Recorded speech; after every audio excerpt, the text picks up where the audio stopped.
Dear students, आज हम बात करेंगे कि आर्मी में कमीशन ऑफिसर के तौर पे हम कैसे ज्वाइनिंग ले सकते हैं। सबसे पहले इंटरमीडिएट में आपके मार्क्स होने चाहिए 65%, चाहे आप एफएससी कर रहे हैं, आईसीएस कर रहे हैं या एफए कर रहे हैं। 65% मार्क्स होना जरूरी है आर्मी के कमीशन ऑफिसर में अप्लाई करने के लिए। उसके बाद अब ये एक बात याद रखें कि पाकिस्तान में सबसे आसान तरीका है आर्मी के थ्रू ग्रेड 17 लेने का, मगर स्टूडेंट्स की प्रिपरेशन नहीं होती, उनको पता नहीं होता कि कमीशन ऑफिसर की कैसे तैयारी करें और आर्मी क्या डिमांड कर रही होती है, किस तरह के स्टूडेंट्स नौजवान उनको चाहिए होते हैं। तो आज की वीडियो बहुत इंपॉर्टेंट है। जस्ट 2 मंथ की प्रिपरेशन आप घर में करके इस टेस्ट को फुली क्लियर कर सकते हैं। सबसे पहले मैं आपको बुक्स का बता दूं, काफी स्टूडेंट पूछ रहे होते हैं बुक्स के बारे में एंड पे। तो डोगर वालों की बुक भी है, कारवान वालों की भी है, यूनिक वालों की भी है। इसके अलावा और भी ढेर सारी बुक्स हैं जिनकी मदद से आर्मी के कमीशन ऑफिसर की तैयारी की जा सकती है, मगर सबसे ज्यादा बेस्ट और मेरी तरफ से रिकमेंडेड बुक्स हैं डोगर्स वालों की। ये बहुत अच्छी बुक्स है, इनके ऊपर पूरा लेआउट गिवन है, आप वहां से इनकी प्रैक्टिस शुरू कर दें। 2 मंथ के अंदर इसकी कंप्लीट प्रिपरेशन इनिशियल टेस्ट की जा सकती है।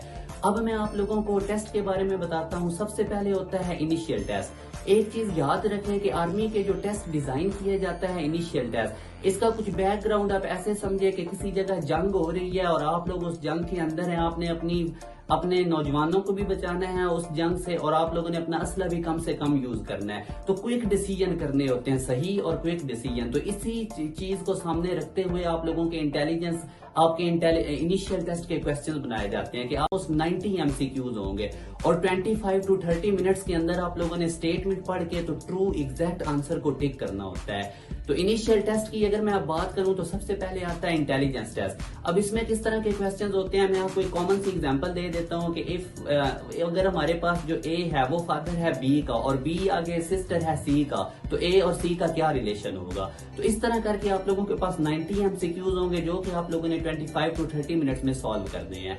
इसके बाद आगे क्वेश्चंस आ जाते हैं वर्बल के। अब वर्बल अशकाल के क्वेश्चंस होते हैं, इसके अंदर आपको डायग्राम्स गिवन होंगी। जैसे फॉर एग्जांपल अगेन मैं आपको एक कॉमन एग्जांपल से समझाता हूं। एक घड़ी है, उसके ऊपर 9:05 है, दूसरी पे 9:10 है, तीसरी घड़ी पे 9:15 है। तो डेफिनेटली चौथी के ऊपर अगर वो पूछ रहा है तो 9:20 होंगे।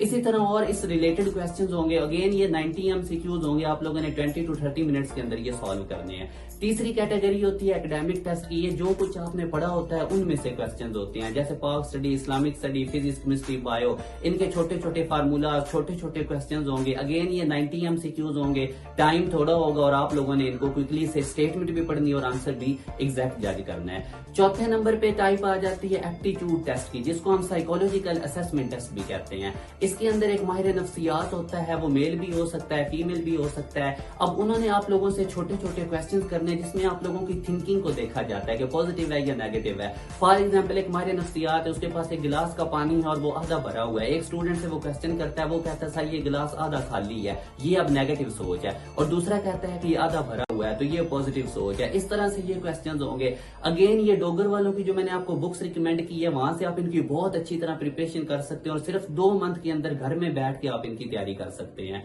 इसके बाद एक शॉर्ट सा इंटरव्यू होगा और एंड पे आप लोगों का इनिशियल मेडिकल टेस्ट होता है। इसके अंदर आप लोगों की चेस्ट देखी जाती है, आई साइट देखी जाती है, हाइट वगैरह चेक की जाती है, ब्लड के टेस्ट होते हैं जिसमें देखा जाता है कि कुछ शुगर वगैरह तो नहीं है।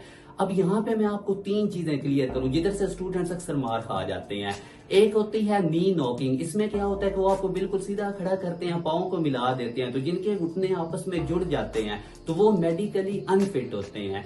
इसी तरह अब इसका भी इलाज या एक्सरसाइज के थ्रू ये चीज कवर की जा सकती है।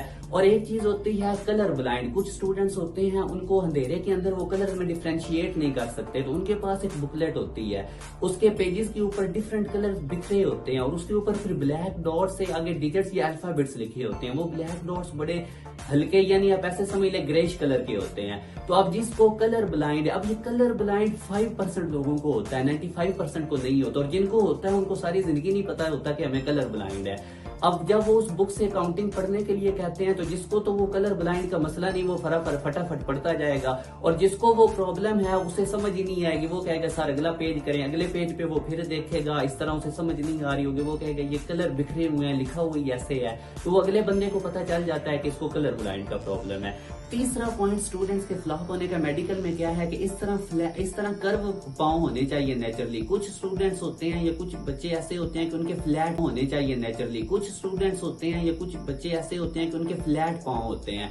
तो जिनके फ्लैट पाँव हैं वो भी मेडिकली अनफिट होते हैं, क्योंकि ये जिनके फ्लैट पाँव होते हैं वो जल्दी से मूवमेंट नहीं कर सकते, उनको तेज दौड़ने में मसला होता है। तो ये 3 रीजन हैं जिनकी वजह से स्टूडेंट मोस्टली मेडिकल में फेल हो जाते हैं। मगर अगेन मैं कहूंगा कि इनका इलाज एक्सरसाइज के थ्रू ये चीज कवर की जा सकती है। जो स्टूडेंट्स अपना इनिशियल टेस्ट क्लियर कर लेते हैं उनको फिर ISSB की कॉल आ जाती है।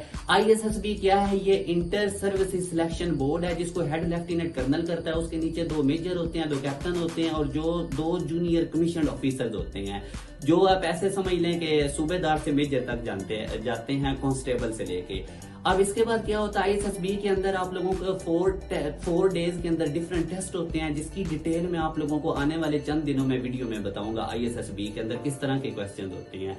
और फिर उसके बाद जिन लोगों का ISSB क्लियर हो जाता है उनको आर्मी के अंदर as a commissioned second lieutenant का रैंक मिल जाता है। स्टार्ट में 15 ग्रेड होता है, सेकंड लेफ्टिनेंट में 1 साल की ट्रेनिंग के बाद 16 ग्रेड मिल जाता है। उसके बाद फिर जब 3 साल मुकम्मल होते हैं, एकेडमी से निकलता है बंदा, तो उस वक्त वो पूरा लेफ्टिनेंट बन चुका होता है 17 स्केल में। 3 साल बाद कैप्टन के अंदर प्रमोशन हो जाती है, 17 स्केल कंफर्म हो जाता है। उसके बाद जब बंदा मेजर में जाता है तो उसको 18 स्केल में वो आ जाता है। लेफ्टिनेंट कर्नल पे पहुंच के ये 18 स्केल कंफर्म हो जाता है और जैसे ही फिर वो कर्नल में आता है तो आगे 19 स्केल में आ जाता है। तो ये सर्विस के डिफरेंट स्ट्रक्चर्स हैं। तो मैं उम्मीद करता हूं कि आर्मी के कमीशन टेस्ट के बारे में आपको कंप्लीट पता चल गया होगा कि किस तरह से ये टेस्ट होगा। इंशाल्लाह मैं नेक्स्ट वीडियो में आप लोगों को ISSB की कंप्लीट डिटेल बताऊंगा। तब तक अपना ख्याल रखिएगा। अल्लाह हाफिज।